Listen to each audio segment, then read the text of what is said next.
ለትግራይ አርበኞችን ለማሳከሚያ የተፈናቀሉት ወደ ቤታቸው ለመመለስና የትግራይ ዳግመ ግንባታ ለማረጋገጥ የገንዘብ ማሰባሰቢያ የብሔራዊ ሀብት ማሰባሰቢያ መድረክ በዛሬው ዕለት ይፋ ሆኗል። በተጠራው አገር አቀፍ የገንዘብ ማሰባሰቢያ ጥሪ መክፈቻ ላይ ንግግር ያደረጉት የትግራይ ጊዜያዊ አስተዳደር ፕሬዝዳንት ጀነራል ታደሰ ወረደም መድረኩ የውስጥ ገቢን በማጠናከር በትግራይ ያሉ የውስጥ ችግሮችን ለመፍታት ከሚደረገው ጥረት አንዱ አካል መሆኑን ተናግረዋል።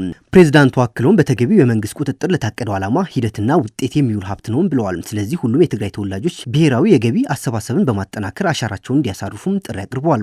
አብላለ ጉዳት ኩናት ተጋደልትና ተማዛበልትን ካልኦት ኡሉላ ዝተቃልሑ ወገናትን ይህ የሀብት ማሰባሰብ ዓላማ የትግራይ አርበኞችን ለማከም የተፈናቀሉትን ወደ ቀያቸው ለመመለስና የትግራይ ዳግመ ግንባታ ለማረጋገጥ ያለመ መድረክ ነው።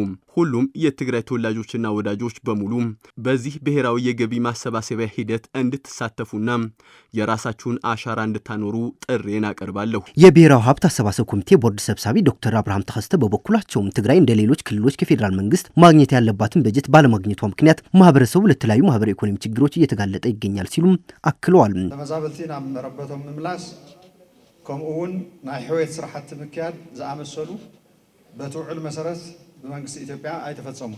የፕሪቶሪያ ስምምነት ከተፈረመ ከ3 ዓመታት በላይ ቢያስቆጥርም የትግራይ ግዛታዊ አንድነት ማረጋገጥ፣ ተፈናቃዮች ወደ ቀያቸው መመለስና የመልሶ ማቋቋም ስራዎችና የመሳሰሉት በውሉ መሰረት በፌዴራል መንግስት አልተፈጸመም።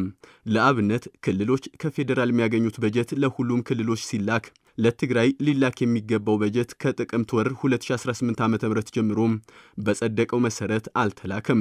የበጀት ክልከላው ለትግራይ ጊዜያዊ አስተዳደር የተሰጠው ተልእኮ እንዳይፈጽም እንቅፋት እየሆነበት ነው። የብሔራዊ ሀብት አሰባሰብ ኮሚቴ ምክትል ሰብሳቢ ዶክተር ምህረት በየነ በበኩላቸው ትግራይ ከጥቅምት ወር ጀምሮ በጀቷን ከፌዴራል መንግስት እንዳላገኘችና ቀጣይ ማግኘቷም ምንም ዋስትና የለንም ሲሉ አክለዋል። ዶክተር ምህረት በየነ አያይዘውም የገንዘብ አሰባሰብ በትግራይ ጦርነት ምክንያት የተፈጠረውን የበጀት ጉድለት ለመሙላት ያለመ ሀገራዊ ጥሪ ነው ብለዋል። በጀት አይመጽን ዘሎ ሕዚ ከምዚያ እናገርና በቃ ተቀመጣ ተወዲየንና በቀጻልነት ናይ ባዕልና አታውን ተዚሐልና አብዓዊ ጸገም ክንወደው ኢና። ይህ የገቢ ማሰባሰቢያ 3 ዓላማ አለው። አንደኛው በጄኖሳይድ ጦርነት የተጎዱ የትግራይ አርበኞችን 100% ማሳከም፣ ሌላኛው ተፈናቃዮች ወደ ቀያቸው መመለስ ነው። ተፈናቃዮች ወደ ቀያቸው ሲመለሱ አስፈላጊውን ድጋፍ ለማድረግ ያስችላል። እንደ ክልል ያጋጠመን የበጀት እጥረት አለ። ከፌዴራል መንግስት የትግራይ በጀት ሙሉ በሙሉ እየተላከልን አይደለም። ይህ ራሳችን ነው መሙላት ያለብን። በጀት እየመጣልን አይደለም። ስለዚህ በቀጣይነት የራሳችን ገቢ ከሌለን ችግር ላይ ነው የምንወድቀው። ስለዚህ ይህንን ችግር ለመፍታት የሀብት ማሰባሰብ ስራ ነው መስራት ያለብን። በሀገር አቀፍ ደረጃ በሚካሄደው የገንዘብ ማሰባሰቢያ መድረክ በሀገር ውስጥም ሆነ በውጭ ሀገር የሚገኙ የትግራይ ተወላጆች እንደሚሳተፉም ይጠበቃል።